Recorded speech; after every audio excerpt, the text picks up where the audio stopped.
Right then, welcome back to the channel and another update on our M4D project. So if you're a subscriber of the channel, you'll know exactly what we mean by an M4D. This car at the side of me is not actually an M4. This is a 435D with a full M4 replica kit on it. It's running the N57 35D engine, and the long-term goal for this project is to get it up and running over 600 horsepower. But we're a few steps from being at that power figure. So if you have watched the first few videos on this build, you will have seen we've got a massive list of parts to go on this. We've got a full other engine, which we're going to be fully rebuilding. That's just waiting on the ported head, and then it's pretty much ready to go in. But before we aim for the 600 horsepower figure, we wanted to test a whole new turbo that we've developed for this platform. So let's have a look.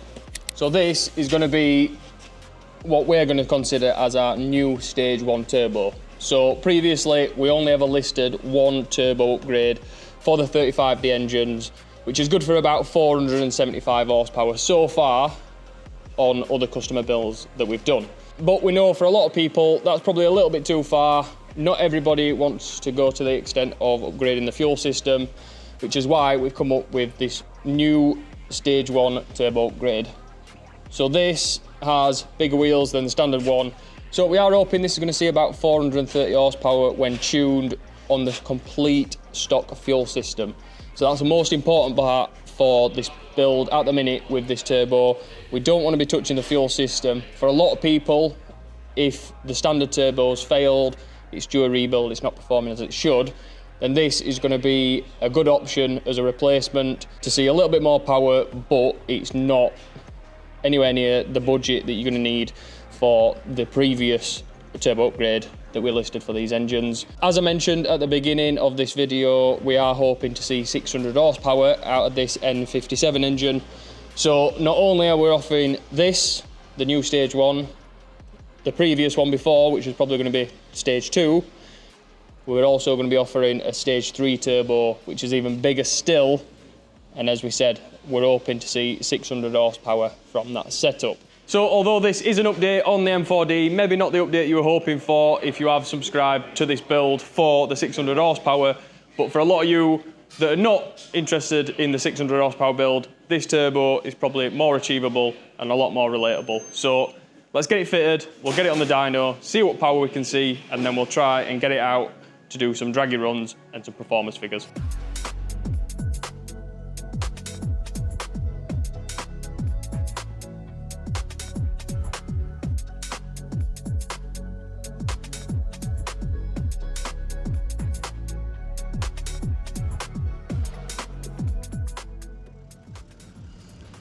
So the turbo is fitted.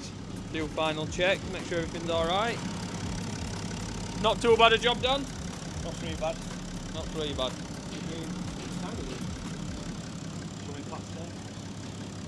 About 5 hours? Something like that, yeah. Nice. Cleaning her up now.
So the tuners have worked their magic and we have got the final results. So let's take a look.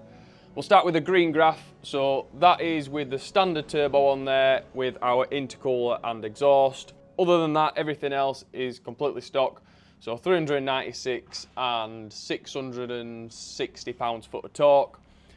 We've then put our stage 1 hybrid turbo on there to see 430.6 horsepower and a nice improvement of torque to around 690 pounds-foot of torque, there or thereabouts.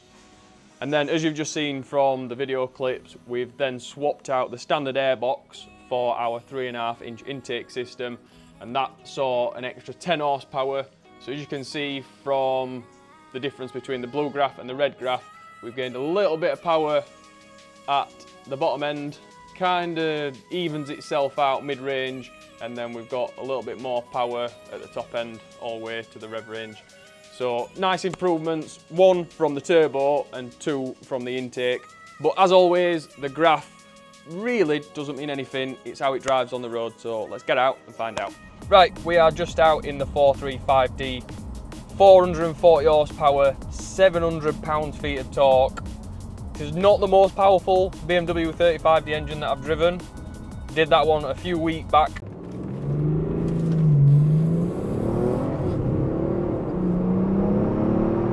Whoa. That done half put you back in your seat. Just short of 500 horsepower, and I can't remember what torque that had. It was a lot. But the spec of this should be a lot more affordable and achievable for most people. We're still running the stock fuel system. I'm not going to go over the full specs because I think I have mentioned that in the beginning of the video. But yeah, this turbo is a lot cheaper than the other stage 2, I suppose it is now. But just because this is a cheaper option and we're still running the stock fuel system, that doesn't mean that this isn't going to be pretty quick. I said pretty quick. This is going to be quick. So I've already driven around aimlessly while we got up to temperature.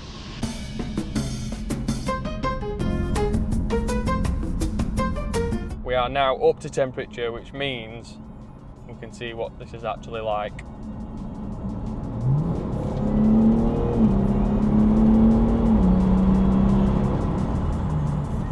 Well, I knew it was going to be quick, and it's quick. It is definitely quick. Definitely nice in this that you can drive around completely normally. It's not overly loud in here, the exhaust not droney. We've got a 3.5-inch exhaust system on there, so when you do put your foot down you can really hear the exhaust.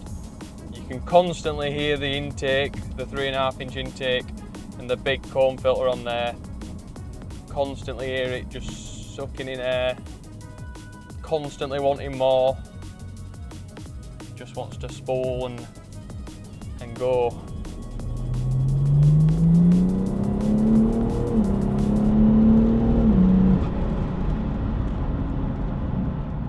I'll be honest, this is a really good spec, and if you're wanting more than just a remap, this is the turbo upgrade, I think. Unless you're a complete lunatic and you want to go for even more power, if 440 horsepower and 700 pounds-foot of torque isn't enough for you, then obviously we have got upgrades to cater for you absolute lunatic. But I think anybody that buys this turbo, whether that's just a replacement because your standard turbos are on the way out, or you just want the extra 50 horsepower or so that you get from them over the top of a normal remap, this is a nice upgrade. So in the last BMW video with the just short of 500 horsepower one that we did for a customer, I did a couple of launches, nothing fancy, literally just pulled up, left foot on the brake, right foot on the accelerator, let your foot off the brake and it goes. I did one with the traction control on and I did one with the traction control off.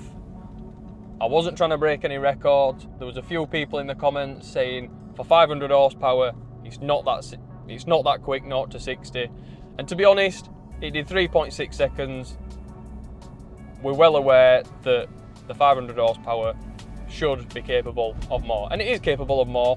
If you really wanted to try and dial it in, we could play around with the launch control settings, we could play around with the tyre pressures, but we didn't. We tuned the car, it's a customer's car. We wanted to check everything was working as it should, so we tested the launch control, and that's what we've got, 3.6 something seconds to 60. We'll link to the products fitted to this car in the description of the video. Hopefully you have liked this video. If you have, click the like button, subscribe to the channel. We'll see you in the next one.